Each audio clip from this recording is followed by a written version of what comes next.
reducing package size, which is the media term for that is shrinkflation, and you buy a bag of Doritos. A bag of Doritos used to be 9.7. Did you guys know this? It used to be 9.75 ounces, and now it's 9.25 ounces.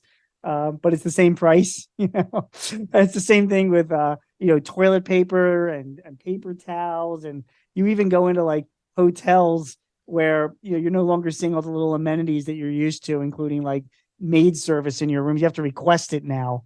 But it's but they've maintained the same price, for the rooms. So that's like, Herman, that's like selling a little less of something, but for the same price, because you're protecting your margin that way.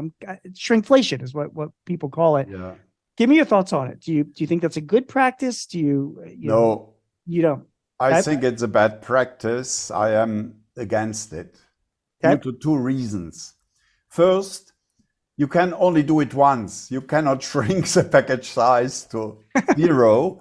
True. And secondly, customers feel deceived if they notice that they paid the same price, but now the package is 10% less. It's not a way to create good feelings and preferences for your product. I must say that I'm surprised how many companies use this tactic. They do. They do. Against my opinion, against our advice.